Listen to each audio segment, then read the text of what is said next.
चलिए फ्रेंड, तो हमारे सामने देख सकते हैं आप क्या लिखा हुआ है। इस क्वेश्चन को रीड करते हैं और आराम से समझते हैं। देखो, 1 मार्क्स बहुत इंपॉर्टेंट है बेटा, ये 1 मार्क्स का क्वेश्चन एग्जाम में बन सकते हैं। चलिए क्या लिखा हुआ है, degree of the zero polynomials is, क्या हो सकता है, ए 0, बी 0, ठीक है, सी एनी नेचुरल नंबर, या डी नॉट डिफाइंड। ठीक है, तो यहाँ पर B1 है। अब बताइए कि भैया इसमें से हमारा क्या होगा ऑप्शन। तो हम अक्कर बक्कर नहीं करेंगे, इसको पहले समझते हैं। ठीक है, कि भैया जीरो पॉलिनोमियल्स होता क्या है। देखो, जीरो पॉलिनोमियल मीन्स जीरो, क्या बेटा, जीरो।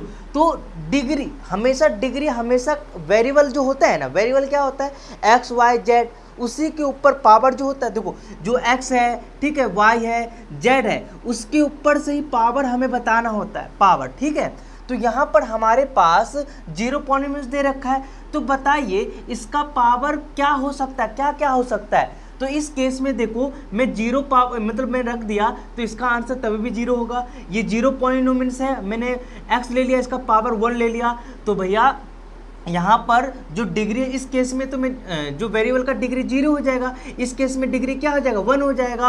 और ये जीरो पॉलिनोमियल्स का x का पावर मैंने 2 मतलब 2 लिख दिया, तो जो जीरो पॉलिनोमियल तो 0 ही रहेगा, बट इसका पावर मतलब जो वेरिएबल का डिग्री है क्या हो जाएगा, 2 हो जाएगा। या मैं जीरो पॉलिनोमियल्स का x का पावर मैंने लिख दिया 100, तो आप बता सकते हैं क्या इसका डिग्री क्या होगा, 100 होगा। तो यहाँ पर जीरो पॉलिनोमियल्स का हमारा कोई x की मतलब जो पावर है डिफाइन नहीं है। डिफाइन है क्या, हम x का पावर 0 भी लिख सकते हैं, x का पावर 1 भी लिख सकते हैं, तभी भी हमारा जो पॉलिनोमियल से 0 कहलाएगा। x का पावर 2 लिख देंगे, तभी भी उसका जीरो पॉलिनोमियल से ही कहलाएगा 0। और x का पावर मैं 100 कह दूं, तभी भी हमारा जीरो पॉलिनोमियल ही कहलाएगा। तो आपने क्या समझा कि जो हमारा x का पावर, x के ऊपर जो पावर है, डिग्री है ना, वो डिफाइन नहीं है, ना 0 हो सकता है, ना 1 हो सकता है, ना एनी नेचुरल नंबर। तो होगा क्या, नॉट डिफाइन, मतलब कोई अभी निश्चित नहीं है। तो हमारा ऑप्शन क्या होगा भाई, डी। तो डी पर टिक कर लीजिए।